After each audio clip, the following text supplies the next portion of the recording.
বিসমিল্লাহির রহমানির রহিম। মূলা শাক শীতকালে যদি খাওয়া হয় এর টেস্ট 100% পাওয়া যায়। তো এই শীতকালে শীতের মৌসুমে আমি মূলা শাকটাই আজকে রান্না করব। মূলা শাক রান্না করার জন্য এর গোড়াটা ফেলে দিয়েছি এবং কেটে নিচ্ছি।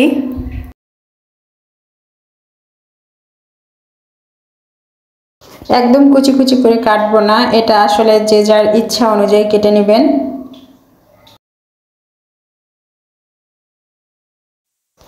এই মূলো শাক কেটে কিন্তু আগেই ধুয়ে নিতে হবে, ধুয়ে পানি ঝরিয়ে রাখতে হবে। আর আমি সাধারণত শাক হলে আগের দিন রাতে কেটে ধুয়ে রেখে দেই, পানিটা ভালোভাবে ঝরে যায়।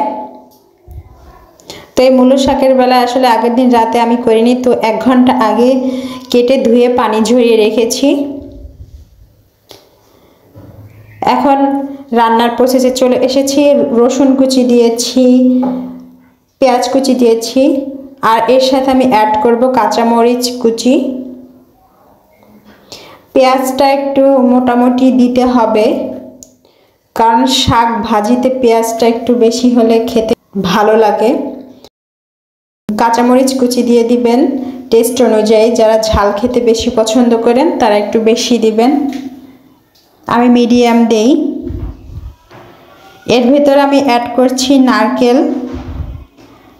নারকেলটা দেওয়াতে শাকের টেস্টটা আরও বেড়ে যাবে।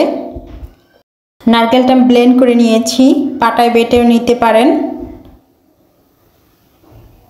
আর হ্যাঁ, শাক রান্না বা ভাজির সময় তেলের পরিমাণটা একটু বেশি দেওয়ার চেষ্টা করবেন। আর তেলের পরিমাণটা বেশি দিলে শাকের টেস্টটাও বেড়ে যায় এবং কালারটাও অটুট থাকে।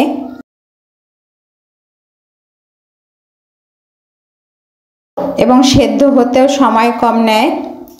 মূলো শাক যেহেতু আমি আগের দিন রাতে ধুয়ে রাখতে পারিনি, তো এখানে আমি হাই হিটে কিন্তু ভাজিটা করব, কারণ শাক থেকে পানি অনেকটাই বের হয়ে আসবে। আর হচ্ছে গিয়ে শাকটার ভিতরে এমনিতেই পানি থাকে ডাঁটাগুলোতে, আর যেহেতু আগে ধুয়ে রাখিনি তাই পানিটা কিন্তু সম্পূর্ণ ঝরেওনি, তাই চুলার আঁচটা হাই হিটে রেখেছি। আর লবণ দিচ্ছি পরিমাণ মতো।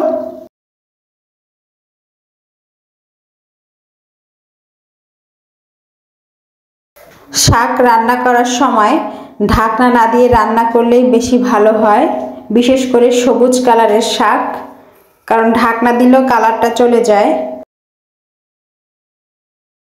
একদম অ্যাজ ইট ইজ কালার তো থাকবে না, তবে হালকা একটু চেঞ্জ হবে, অনেকটা চেঞ্জ হবে না। প্রায় হয়ে আসছে, খুব অল্প সময়ে আসলে শাক ভাজিটা করা যায়। এই মূলো শাক ভাজিটা যদি আপনাদের ভালো লেগে থাকে তাহলে অবশ্যই লাইক কমেন্ট শেয়ার দিবেন এবং আমাকে এগিয়ে যেতে সাহায্য করবেন। চ্যানেলটা সাবস্ক্রাইব করবেন, আর যারা ফেসবুক থেকে দেখবেন ফলো দিয়ে রাখবেন। পুরোপুরি কমপ্লিট হয়ে গিয়েছে। অনেক গরম, শাকটা থেকে ধোঁয়া বের হচ্ছে। ঠান্ডা হলে কালারটা একদম অ্যাজ ইট ইজ বোঝা যেত, তো কালারটা কিন্তু সামান্য একটু চেঞ্জ হয়েছে।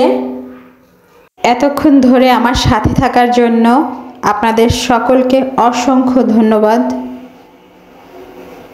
ভালো থাকবেন, আমার জন্য দোয়া করবেন। আল্লাহ হাফেজ।